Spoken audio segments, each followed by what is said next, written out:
Assalamualaikum warahmatullahi wabarakatuh. Hari ini saya akan mempresentasikan analisis risiko laboratorium logam dan otomotif oleh kelompok saya, kelompok Zakwan. Dan ini ada anggota-anggota kelompok. Yang pertama ada di Zakwan Hamba Perdana Wijaya, yaitu saya sendiri. Terus ada Nauvaldi Fabian Arci, Rizky Naufal Fadur Rahman, Gilang Rizky Ramadan, dan Derir Pratama Prasetya. Kita masuk ke pendahuluan terlebih dahulu. Jadi manajemen risiko ini adalah salah satu faktor penting dari keselamatan kerja yang harus ada pada suatu proyek ataupun kegiatan pembelajaran. Nah, jadi manajemen risiko ini dalam keselamatan kerja memiliki langkah-langkah dalam menganalisis risiko, yaitu mengidentifikasi, mengevaluasi, mengendalikan, dan lain sebagainya. Dan juga manajemen risiko ini juga memiliki fungsi yang bermanfaat seperti meminimalisir kecelakaan kerja dan juga gejala penyakit akibat kerja atau PAK. Dan juga adanya kemungkinan terjadi kecelakaan pada suatu kegiatan praktek di universitas adalah salah satu bentuk penyebab dari terganggunya aktivitas pembelajaran. Oleh karena itu, manajemen risiko menjadi salah satu upaya untuk meminimalisir kecelakaan kerja.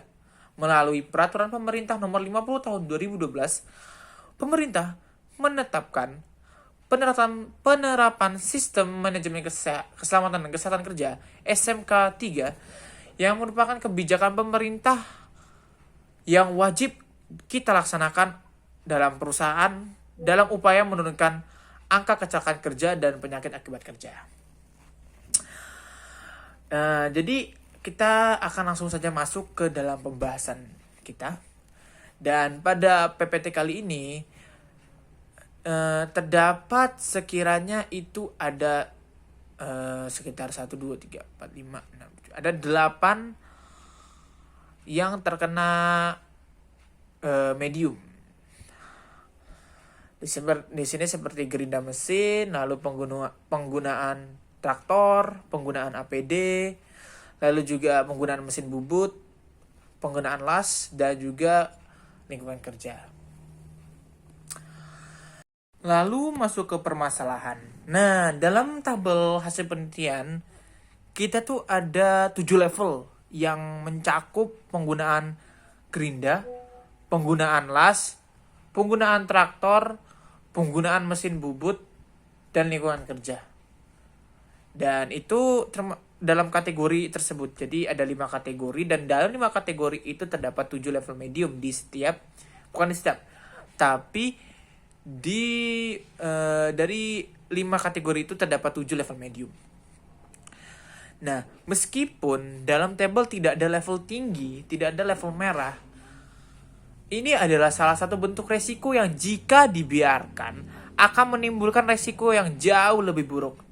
Nah, jadi oleh karena itu, dalam hal ini harus mengambil tindakan untuk mengurangi resiko kecelakaan kerja seperti berikut yang akan dijelaskan oleh kawan-kawan saya. Analisis sumber hajat terhadap penggunaan gerinda. A. Penyimpangan.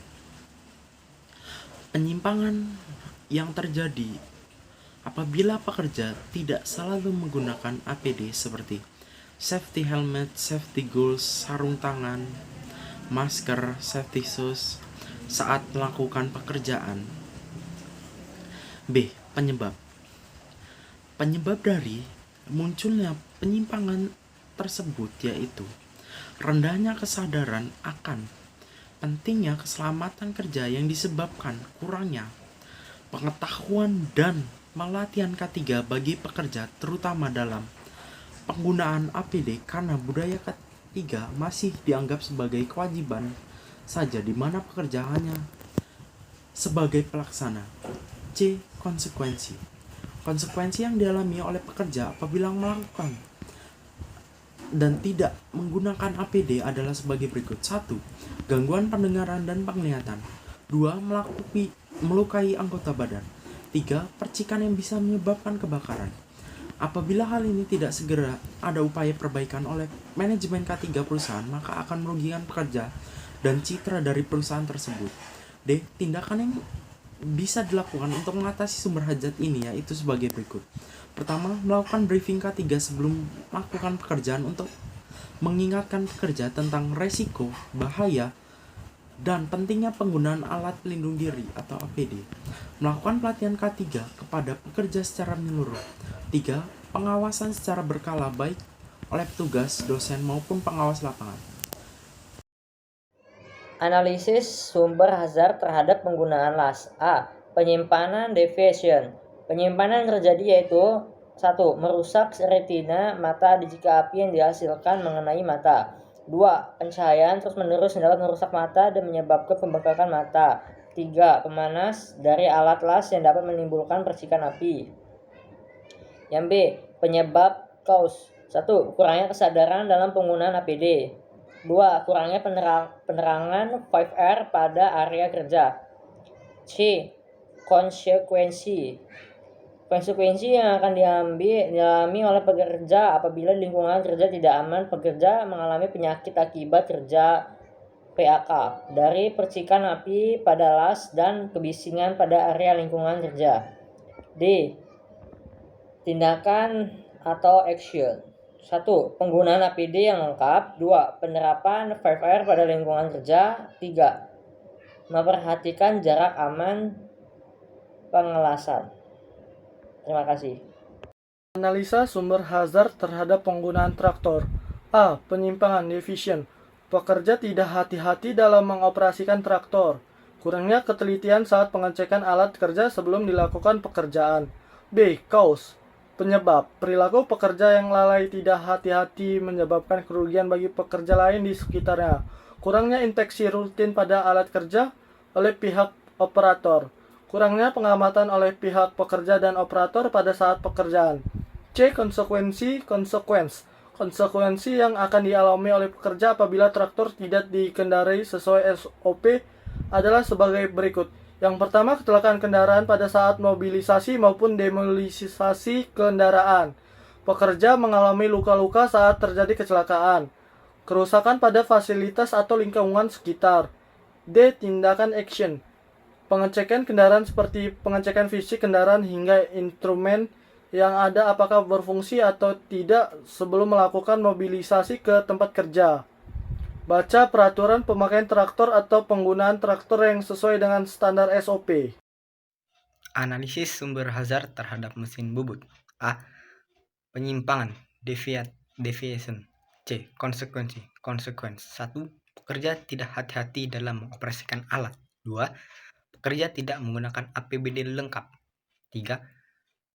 Mesin tidak terawat. B. Penyebab. Cause. 1. Keteledoran pekerja. 2. Tidak menggunakan APD. 3. Penggunaan mesin bubut yang tidak sesuai SOP. Konsekuensi yang dialami oleh pekerja apabila melakukan unsafe action dan tidak menggunakan APD adalah sebagai berikut. Salah satunya yaitu kehilangan jari. D. Tindakan action. Tindakan yang dilakukan untuk mengatasi sumber hazard ini yaitu 1. Menjalankan mesin sesuai SOP. 2. Menggunakan APD sesuai standar. 3. Memperhatikan lingkungan kerja. Baik. Lalu yang kelima ada analisis sumber hazard terhadap lingkungan kerja. Nah, jadi yang pertama ada deviation. Kita harus melakukan deviation, yang dimana deviation ini biasanya dari paparan debu dari lingkungan kerja, lalu juga ada kebisingan dari mesin kerja, lalu juga ada lingkungan yang gelap pada saat kita bekerja. Lalu ada juga penyebab, cause. Jadi penyebab ini bisa terjadi karena kurangnya penerapan 5R pada area kerja. Lalu juga ada kurangnya kesadaran dalam penggunaan APD. Lalu ada juga penempatan barang yang tidak sesuai. Lalu setelah kita cause, kita masuk ke konsekuensi atau konsekuensi. Konsekuensi yang akan dialami oleh pekerja apabila lingkungan kerja tidak aman. Pekerja mengalami penyakit akibat kerja atau PAK singkatannya, dari paparan debu, lingkungan yang gelap, dan kebisingan pada area lingkungan kerja. Lalu tindakan apa yang harus kita hadapi atau yang harus kita lakukan biar tidak menjadi kecelakaan kerja atau penyakit kerja? yaitu pemberian pencahayaan yang mencukupi pada sebuah ruangan. Lalu juga ada penerapan 5R pada lingkungan kerja. Lalu juga ada pengaturan tata letak ruangan. Dari penjelasan-penjelasan tadi, kita akan menarik kesimpulan. Jadi dalam penelitian ini, kita fokus kepada identifikasi dan penanganan risiko kecelakaan dengan metode analisis risiko seperti identifikasi, evaluasi, dan pengendalian risiko. Hasil penelitian menunjukkan adanya 7 tingkat risiko medium dalam berbagai kegiatan laboratorium, termasuk penggunaan gerinda, alat las, traktor, mesin bubut, dan aspek lingkungan kerja. Meskipun tidak ditemukan risiko tinggi, keberadaan risiko medium menunjukkan potensi bahaya yang perlu diperhatikan. Analisis sumber hazard mengungkapkan penyimpangan dan penyebab seperti kurangnya penggunaan alat pelindung diri, penggunaan gerinda yang mungkin tidak sesuai dengan SOP, ya kan? Lalu juga ada konsekuensi yang melibatkan gangguan pendengaran, luka, dan risiko kebakaran lainnya. Jadi ada tindakan pencegahan yang direkomendasikan meliputi briefing K3, mengikuti pelatihan-pelatihan, dan juga pengawasan berkala. Dengan sistem manajemen keselamatan dan kesehatan kerja, kita akan menegaskan landasan hukum untuk menurunkan angka kecelakaan dan penyakit akibat kerja. Jadi keseluruhan penelitian ini memberikan landasan untuk implementasi tindakan pencegahan yang konkret diharapkan dapat meningkatkan kesadaran keselamatan kerja dan mengurangi risiko kecelakaan di lingkungan laboratorium, logam, dan otomotif. Saya Zakwan Akbar Perdana Wijaya, mewakili teman-teman saya. Wassalamualaikum warahmatullahi wabarakatuh.